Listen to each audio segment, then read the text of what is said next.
안녕하세요. 다교미나주의 다교미입니다. 2년 만에 유튜브로 돌아왔네요.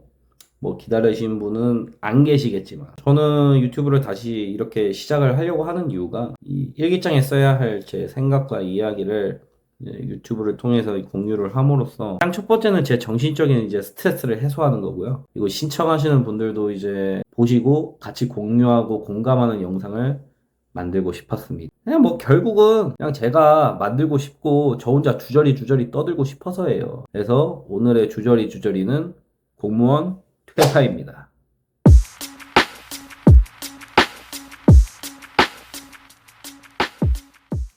자, 공무원 퇴사를 주제로 한 영상들이 정말 많은데 하나같이 제 얘기 같아서 참 가슴이 아프기도 했고 공감돼서 기쁘기도 했어요. 그래서 제 공무원 생활 이야기를 한번 해볼까 합니다. 예, 저는 해양수산부 여러 소속기관 중에 하나인 곳에서 근무를 하다가 때려쳤습니다. 3년 5개월 동안 근무를 하고 난 뒤죠. 2023년 바로 작년입니다. 제 유튜브 계정을 알고 계신 분이라면 아실 테지만 저는 해양대학교를 늦은 나이에 졸업을 했고 한국 나이 30에 이제 선박기관사로서 첫 사회생활을 하게 됩니다. 저는 컨테이너선을 승선을 했고요. 휴가 기간을 포함해서 한 약 3년 조금 넘는 기간 동안 선박에서 이제 밥을 벌어먹고 살았습니다. 해양대나 이제 선박 항해사, 기관사에 대해서 궁금하신 분들은 유튜브에 검색해 보시면 이제 수많은 선후배 동기님들이 올린 영상들이 있으니까 그걸 보시기를 추천합니다. 아무튼 이제 선박에서의 생활이 길어지면 누구나 이제 찾아온다는 매너리즘에 빠지게 됐고 저는 안정적이고 뭔가 어깨에 뽕이 차오를 수 있는 직업을 갈구하고 있다가 이 공무원이라는 직업을 선택을 하게 됩니다. 저한테 가장 중요한 거는 안정적인 삶과 땅을 밟고 살 수 있는 삶이었죠. 제가 선박에서 근무를 했다 보니까 이 생각보다 이 선택지가 많지가 않더라고요. 이 해양대에서 홍보하는 것 중에 하나가 직업적으로 이제 선택의 폭이 넓다는 게 있습니다. 이게 사실이에요. 하지만 들어가기가 쉬운 곳은 하나도 없어요. 이 바늘 구멍만 송송송 나 있을 뿐이지 이 바늘 구멍도 없는 것보다는 낫지 않냐고 하실 수도 있는데 그것도 뭐 맞는 말이겠네요. 선박 기관사로서 선택할 수 있는 공무원 직렬은 대략 PCS, 선박 기관 직렬, 상요원, 방제 이렇게 뭐 몇 가지가 안 돼요. 생각보다. 적어도 제가 제 전공을 살려서 공무원을 하고자 하면은 그 직렬이 그렇게 많지가 않다. 그 점을 말씀드리고 싶고 이 선박 기관사로서 공기업을 취업하려고 하면 선택지가 매우 다양해집니다. 대신에 이 들어가기는 공무원보다 훨씬 힘들어요. 진짜로. 왜냐면은 NCS 준비해야 돼, 전공 과목, 면접, 그 자격증 준비할 게 아무튼 너무 많습니다. 뭐 아무튼 그렇다고요. 아무튼 그렇게 저는 공무원을 선택을 했고 그중에서 해양수산부, 관세청, 해군 군무원 이렇게 준비를 하기 시작을 합니다. 제가 제 첫 공시 일정은 해양수산부였고 그 커트라인 점수로 아주 운이 좋게 초시 합격이라는 행운을 잡아요. 그게 행운이었을지는 모르겠어요. 아무튼 또 면접 보러 갔을 때 긴장감이나 이 가슴 벅참이 떠오릅니다. 그 세종청사의 유리문에는 대한민국 정부라는 이제 글자가 크게 박혀 있는데 그게 저한테는 너무 크게 다가왔어요. 그래서 이제 정장을 입고 커피를 손에 들고 이제 공무원증을 목에 두른 공무원들의 모습을 보면서 아, 나도 이제 소위 말하는 공직자가 될 수도 있겠구나라는 이제 뽕이 차올랐던 아주 어리석고 멍청한 영혼이었죠. 하지만 그때가 이제 공무원에 대한 기억 중에 가장 좋았던 기억입니다. 정말 설렜고요. 이래저래 뭐 어떻게 하다 보니까 뭐 최종 합격을 했습니다. 제가 발령받은 곳은 이제 수도권 외진 곳이었고 처음에는 참 적응하기 힘들었어요. 이 관공선을 관리하는 업무였기 때문에 이 관공선이라고 하면 뭡니까? 배죠. 나라에서 관리하는 배예요. 그렇기 때문에 사내 문화는 아무래도 여타 폐쇄적인 공무원 집단보다도 폐쇄성이 짙고 카르텔이 아주 단단하게 형성이 되어 있었습니다. 그리고 저는 국가직이었음에도 불구하고 지방직 뺨치는 카르텔을 가지고 있어요. 그래서 이 크고 작은 그들만의 문화나 일이나 문제를 해결하는 데 필요한 모든 합의 과정은 짬이 없으면 절대 먼저 이야기를 할 수가 없고 해서도 안 됩니다. 왜? 피곤해지니까. 근데 뭐 솔직히 뭐 그거는 다른 조직도 다 마찬가지겠죠. 그리고 관공선을 타고 바다로 나가면 이 막내급들은 미리 그 전에 장을 보고 배에서 밥도 했어요. 저와 같은 이제 합격자 중에 한 분이 이런 푸념을 한 적이 있었어요. 우리가 배에서 조리장이나 하려고 주자나 하려고 공무원 시험을 봤냐. 물론 주자, 조리장 이런 직업을 무시하는 게 절대 아닙니다. 절대 아니지만 다만 우리가 되고 싶었던 이제 화이트 칼라 공무원은 아니더라도 시집살이 비슷하게 왜 장을 보고 밥을 해야 하는지 솔직히 지금 생각해도 그게 의문이에요.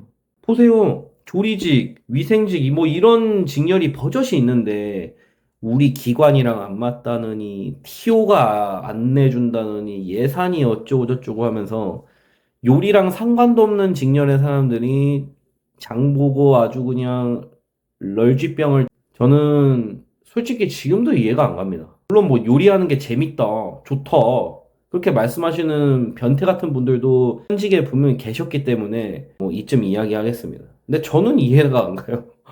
그럼에도 불구하고 저는 2년 정도는 정말 잘 적응을 하고 취미로 드론 촬영도 하고 이 영상 편집도 하면서 이제 잘 지냈습니다. 이 회사에서는 이제 사람들 비위는 그냥 적당히 맞춰주고 선만 넘지 않는 정도로 행동하면 어차피 여기는 그냥 돈 벌러 온 곳일 뿐이고 뭐 피곤하게 너무 진지하게 친해지지 말자는 생각으로 다니니까 편했어요. 근데 또 다니다 보면은 제 생각대로 되지 않는 경우도 많죠. 처음에는 이제 술 강요도 좀 심했고 주말에 공적인 업무가 아니라 사적으로 연락 와서 뭐 한잔 하자느니 뭐 하자느니 이런 전화도 있었고 참 사람 피곤하게 하더라고요. 그거를 일일이 하나하나 다 기억을 떠올리다 보면은 PTSD도 오고 참 머리가 아프네요.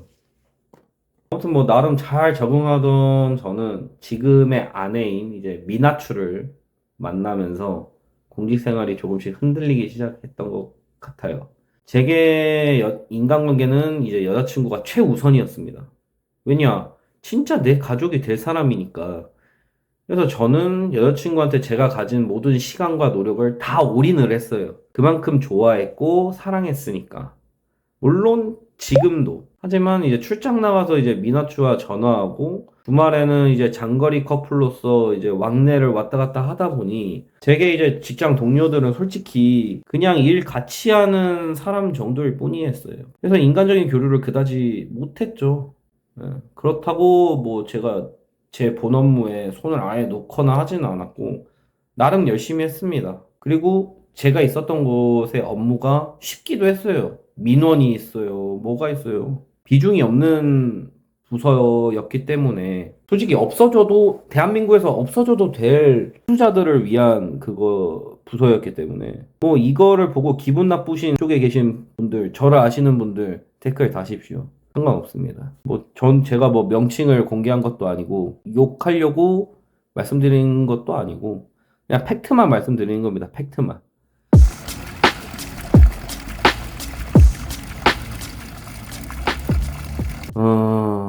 아무튼 그러면서 이제 사람들이랑 거리가 조금씩 멀어졌고 그러면서 문제가 발생하게 되는 게 하나둘씩 시기 질투가 생기더라고요. 특히 노총각들이나 이 계장급 이상이신 분들 중심으로 나이 많으신 분들 중심으로요. 한 번은 이런 일이 있었습니다. 제가 살고 있는 지역에서 꽤 알아주는 이 아파트 청약이 된 적이 있어요. 이 사람들 대부분 첫마디가 야, 그 아파트로 이제 네 여자친구랑 결혼하면 되겠네. 잘 됐다. 축하한다. 축하는 잠시. 야, 거기 교통도 좀 그렇고 생각보다 말 많던데. 야, 거기 보니까 거품이 너무 심해서 언제 꺼질지 모른대. 아, 야, 박봉에 공무원 이 박봉에 그 아파트 대출 그거 갚을 거 생각하면 좀 아니지 않냐? 난 부동산이니 뭐니 돈돈 그렇게 돈돈 거릴 바에 난 내가 하고 싶은 거 하고 내 가족과 함께 행복하게 사는 게 더 가치 있다고 생각해. 여러분들이 듣기에는 어떻게 들리시나요? 정말 저게 제 인생에 조언을 주려고 한 말들일까요? 정말 저를 위해 걱정된 마음에 한 말들일까요? 아니면 제가 완전 꼬일대로 꼬인 놈일까요? 근데 확실히 말씀드리자면 저 말을 했던 사람들 공통점이 저와 같이 똑같은 아파트에 다 같이 청약 넣었던 사람들입니다. 저보고 청약 넣으라고 했던 사람들이에요. 저는 저쪽 아파트 청약 공고 올라올 때 말 안 해줬으면 몰랐어요. 근데 저만 당첨이 된 것뿐이고요. 이 이상 더 자세하게 설명하지는 않겠습니다. 전 그 후로 사람들 앞에서 아파트에 대해서는 입을 아예 열지를 않았어요. 아파트나 부동산 얘기가 나와도 아, 네. 아, 네. 아, 그렇구나. 아, 그렇구나. 그것만 반복할 뿐입니다. 솔직히 말해서 저한테 저렇게 말씀하셨던 분 중에 제 영상 보시는 분 계신가요? 뭐 없겠지만 만약에 계신다면 제가 하나 여쭤볼게요. 맨날 첫날 저런 얘기를 저한테 계속 하셨는데 솔직히 말해서 배 아픈 거잖아요. 배 아프니까 그런 소리 한 거잖아요. 내가 이제 퇴직해서 솔직하게 말합니다. 그렇게 시기 질투 남자가 속 좁게 그렇게 나이 먹고 그러고 살지 맙시다. 예? 안 창피하세요? 가만히 생각을 해보면 정말 저는 억울한 게 제가 사람들한테 땡땡 아파트 당첨된 사람입니다. 라고 뭐 장난이든 진심이든 말하고 다니고 자랑하고 다니고 그런 적 없어요. 단 한 번도 없습니다. 근데 저는 어느 순간 깝치는 놈이 되어 있더라고요. 공무원 사회는 참 그렇습니다. 그렇게 이제 시간이 흘러서 제 결혼식 날짜가 정해졌고 저는 이제 팀이 바뀌어서 근무를 계속하게 됩니다. 이 바뀐 곳에서는 이제 노총각 아저씨를 만나게 되는데 이분을 A 빌런, 그냥 A라고 할게요. 이 A라는 사람은 제가 전에 있었던 팀에서도 잠깐 함께 했었던 분이고요. 그 당시에는 A라는 분은 당시 팀의 업무를 아무것도 아는 것도 없었고, 대장급이신 분과도 약간 불화가 있었던 그런 분이었습니다. 그래서 유독 제가 무슨 일을 하면 달려와서 도와주셨고, 유독 저한테 잘 부탁한다면서 뭐 이거 어떻게 하는 거야, 저거 어떻게 하는 거야, 막 이렇게 물어보시면서 되게 평범하면서도 좋은 사람이라는 인상을 가졌었어요. 그도 그럴 것이 저보다 이제 10살이 많으신 분이었는데 나이 부심 같은 것도 짠 부심 같은 것도 없어 보였고 더더욱 이제 진짜 좋은 사람이구나 이런 인상이 정말 강했어요. 그런데 이 바뀐 팀에서는 계장급에 계신 한 분이랑 정말 각별한 사이였고 그 A라는 사람이요. 이 같은 공무원 노조로서 그 계장급이신 분은 지사장, 그 A라는 사람 본인은 노조 대의원을 맡으면서 보이지 않는 카르텔을 형성을 하고 있더라고요. 그러니까 그 두 사람은 옛날부터 알던 사이였고 같은 팀이 되면서 이제 본색을 드러내기 시작을 합니다. 그러니까 다른 팀에 오니까 너무 180도 다른 사람이 되어 있었던 거죠. 그 팀이 바뀌는 시간 텀이 그리 길지도 않았는데. 그래서 이 바뀐 팀에서 일을 하면서 무슨 일을 할 때 본인들만이 아는 거래처가 있었고 바뀐 팀이어서인지 제가 뭘 물어봐도 그 전 팀에서와는 다르게 잘 알려주지도 않고 본인들끼리 일을 처리를 하더라고요. 누가 봐도 서류 작업은 제가 더 빠르고 잘하는 것 같은데 그걸 또 티는 못 내겠고 그러면서도 이제 친한 사람들끼리 일 처리를 다 하기 시작을 하더니 점점 제가 들어설 곳이 없어지고 있었습니다. 처음에는 크게 대수롭지 않게 생각을 했어요. 그러다가 점점 제 할 일이 없어지면서 제가 먼저 이제 사람들한테 손을 다시 뻗기 시작을 하고 대화를 시도하기 시작합니다. 왜냐? 어차피 공무원이라는 직업은 정년까지 이 사람들하고 함께 먹고 살아야 되는 거기도 하고 얼마 안 있으면 결혼도 해야 하니까 사람들한테 굳이 미운 털이 박히고 싶지는 않았었던 거죠. 그냥 저는 이게 사회생활이다 이렇게 받아들이는 편입니다. 그런데 이 A는 제가 그러건 말건 제가 뭐 인사를 하건 뭘 물어보거나 아니면 본인한테 도움을 주려고 하건 저를 완전히 이제 투명인간 취급을 하더라고요. 이유는 지금 생각해봐도 전혀 알 수가 없어요. 진짜로. 아무리 생각해도 아무리 자아성찰을 많이 해봐도 알 수가 없어요. 왜 그럴까? 음. 제가 A라는 사람한테 인간적으로 비난을 하거나 돌려가거나 뭐 띠껍게 행동을 했다거나 무시를 했다거나 뒷담을 했다거나 정말 그런 적이 그것 또한 한 번도 없습니다. 정말 양심 모든 걸 다 걸고 근데 A는 계속해서 저를 이제 투명인간 취급을 하고, 제가 말을 걸면 화들짝 놀라면서 대답은 안 하고 무시하거나 다른 곳으로 피했습니다. 어떤 식으로 놀랬냐면, 예를 들어서 땡땡땡님 안녕하십니까 할 때, 안녕하 할 때 이러고 가버려요. 예, 이러고 가버립니다, 진짜. 근데 연기가 초등학생이 연극하는 것보다 더 어색해. 하나도 안 놀란 거 아는데 놀란 척 하면서 저를 무시하면서 가요. 이 참, 뭐라고 해야 될까? 정말, 같았어요. 그 사람을 나타내는 단어 중에 가장 완벽한 단어라고 생각합니다.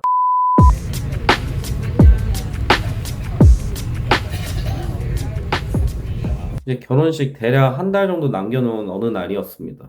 광고선을 타고 당일 출장을 다녀와서 정비할 것이 있다고 해서 이제 계장급이신 분이 제게 A를 도와주라고 말씀을 하시더라고요. 근데 그 전에 A라는 분이 작업을 하려던 걸 제가 도와주려고 했었는데 A가 자기 혼자 해도 된다고 해서 사무실 먼저 가라고 저한테 말씀을 직접 했습니다. 그런 상황에서 이제 또 계장님이 또 도와주려고 하니까 또 다시 작업 현장으로 갔고 A는 여전히 일하고 있었죠. 땀을 뻘뻘 흘리면서. 그래서 저는 옆에서 이제 조공처럼 정비 도구들을 전달할 준비를 하고 있었는데 제가 최대한 정말 그 사람이 했던 말투, 억양을 최대한 따라서 한번 재현을 한번 해볼게요. A가 넌지시 제게 말합니다. 내가 올라가라고 하지 않았냐?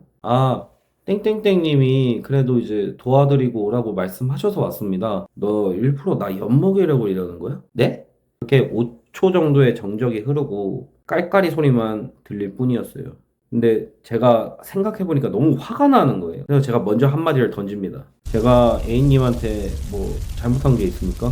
좋은 말로 할 때 가라. 좋은 말로 할 때. 순간 완전 욱한 게 터져버린 제가 한마디를 더 날립니다. 이 도와주러 온 거고 시켜서 온 것 뿐인데 내가 뭘 잘못했습니까? 제가 이렇게 언성을 높이니까 A도 언성을 높이면서 말합니다. 내가 분명 올라가라고 했잖아. 아니 땡땡땡님이 다시 도와주러 내려가라고 하니까 온 거지. 뭐가 그리 잘못인데요? 제가 왜 A님 엿을 먹입니까? 필요 없으니까 가라고 좋은 말 할 때 저는 대답하지 않고 뒤돌아서 계단을 오르면서 사자오를 시전합니다. 근데 여긴 지금 아파트고 아랫집 윗집 전부 다 애기 키우는 데라서 그냥 이런 뉘앙스라는 것만 보여드릴게요. 씨발! 인생 족같네! 으아! 씨발 족같네! 으아! 씨발! 정말 이렇게 고함 질렀습니다. 진짜 엄청 크게 제가 낼 수 있는 목청 최대한 크게. 그러면서 이제 저는 작업하에서 운동화로 갈아 신고 사무실로 다시 향하려는데 A가 자존심이 상했는지 뒤늦게 쫓아왔고 A랑 저랑은 이제 말싸움이 시작이 됐어요. 이 말싸움이 이제 극으로 치닫고 화가 머리끝까지 난 저였지만 한 가지 후회하는 게 있었어요. 이 팀에 오고부터 제가 정말 스트레스를 많이 받고 눈치 보기가 힘들어서 정신과 상담을 받은 적이 있었거든요. 이거 그 정신과 상담이라는 게 제 회사 일 뿐만 아니라 이 결혼 준비하면서 저희 어머니랑 저랑도 갈등의 골이 많이 좀 깊어진 상태였기 때문에 정말 힘들어서 정신과 상담을 받은 적이 있어요. 그 사실을 A라는 그 아저씨한테 그 A라는 사람과 관계를 풀어보고자 솔직하게 고백을 했었던 적이 있거든요. 근데 그때 그런 얘기를 하지 말았어야 했어요. 제 약점으로 작용할 줄은 그렇게 생각을 못했다는 것 자체도 제가 참 멍청한 것 같고요. 근데 아니나 다를까 말싸움을 할 때 A가 그 말을 꺼냅니다. 나 때문에 네가 정신과 같다고 하니까 너랑 더 이상 얘기를 못할 것 같다? 아니 제가 언제 A님 때문에 병원 같았어요? 정신적으로 힘든 애한테 내가 무슨 말을 하냐고. 저랑 장난하십니까? 제가 정신병자로 보인다는 거죠? 그렇다는 건 아닌데 너라면은 편하게 말하겠냐? 도대체 말 못할 이유가 뭔데요? 그리고 왜 저를 계속해서 투명인가 취급하는데요? 이 씨발 욕하지 마라. 좋은 말로 할 때. 아니면 한 대 진짜 세게 치세요. 차라리 한 대 치시라고요. 그렇게 가만히 저를 보더니 밖을 두리번 거려요. 두리번. 왜냐? 워낙 평소에 체면을 중시하는 사람이고 누가 보면은 이제 자기가 창피하거든. 자기보다 10살 어린 놈이랑 싸운다고 하면은 본인 이미지 하락하는 것도 염려를 하는 거고. 그래서 빡친 저는 아예 폭주를 해버립니다. 아니 술 드시면서 싸움 잘하신다 하셨잖아요. 그냥 마음에 안 드는 거 있고 띠까오시면 한 대 치십시오. 신고 안 할 테니까. 뭡니까? 개집도 아니고. 아 참고로 저는 성차별을 극반대합니다. 당시 제가 계집이라고 발언한 것은 정말 잘못되었음을 이미 알고 있습니다. 그리고 인정합니다. 이 시청자분들께 미리 양해를 말씀을 드리고 죄송합니다. 정말 양해 말씀드립니다. 정말 죄송합니다. 아무튼 이야기로 돌아와서 그렇게 말했더니 A는 이제 벙찐 표정이었어요. 그 정신과 얘기하시는데 저는 잘 풀어보고 싶어서 한 이야기지 제 약점처럼 돌아올 줄 몰랐네요. 그리고 정신과 이야기 하기 전부터 제가 여기 오고 나서 아예 투명인간 취급은 물론이고 아예 업무 태움도 대놓고 하셨잖아요.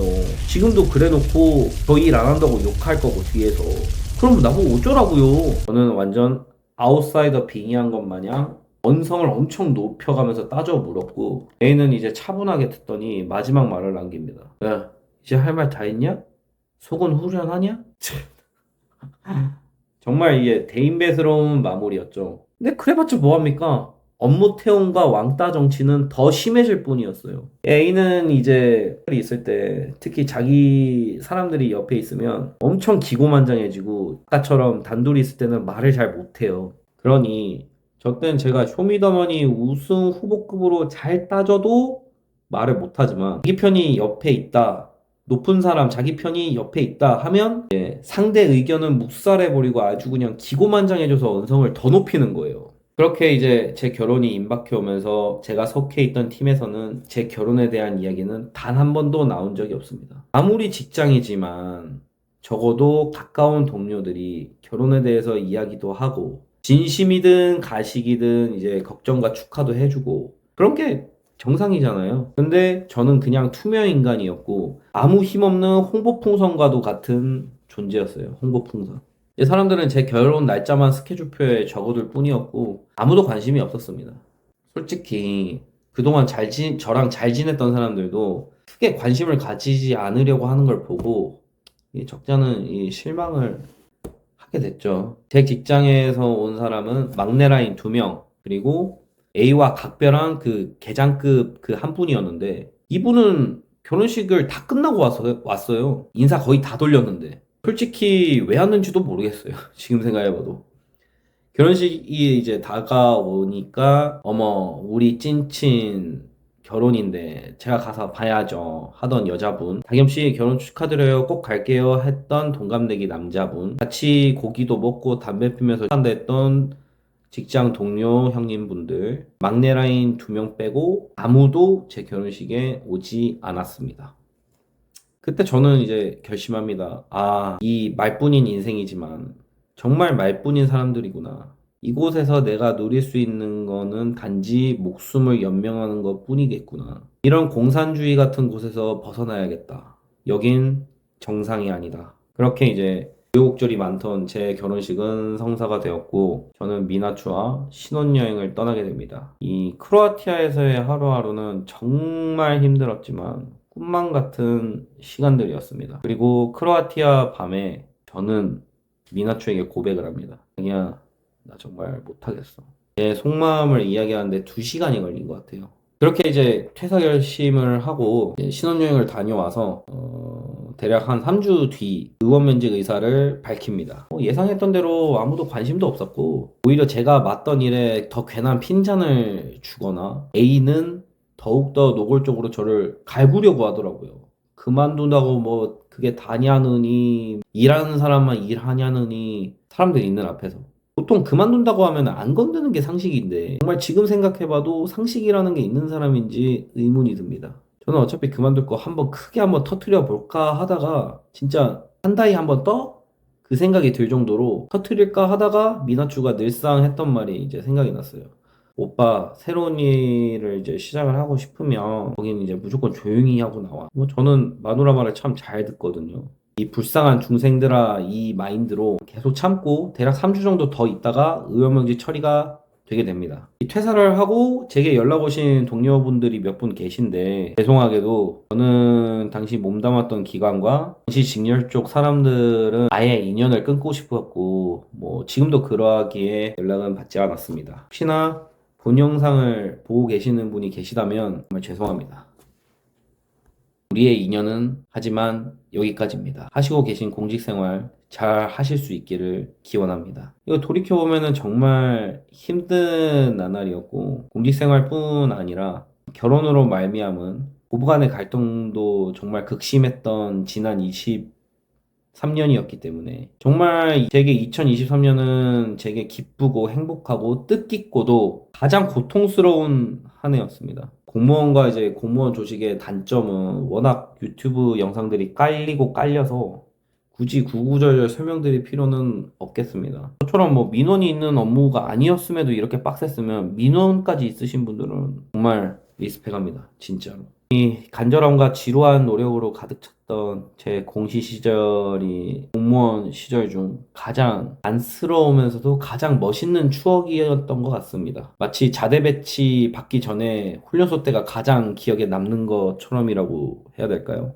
아무튼 그렇습니다. 사실 이 영상에서 20분, 30분짜리 이 영상으로도 다 이야기할 수 없는 일들이 참 많은데 제 주변 사람 중에 이렇게 물어보는 사람이 있어요. 솔직히 말해라. 공무원 그만둔 거 후회하지 않냐? 그러면 제가 항상 하는 말이 있어요. 후회? 솔직히 지금 내가 시간을 되돌린다면 결혼 전에 오히려 더 빨리 그만뒀을 것 같다. 이 공무원이라는 세계가 정말 넓고 멋있는 세계인 줄 알았는데 알고 보니 나한테는 닭장이더라. 나는 닭대가리지만 닭장에서 살고 싶진 않다. 오늘의 주저리는 여기까지입니다. 다음에는 새로운 주제로 다교미노추 많은 구독과 좋아요 부탁드리고요. 꼭 보지 않으시더라도 제 일기장이니까 상관은 없습니다. 공감해 주신다면 더욱 감사하겠습니다. 그럼 빠이요. 나와있어 합니다.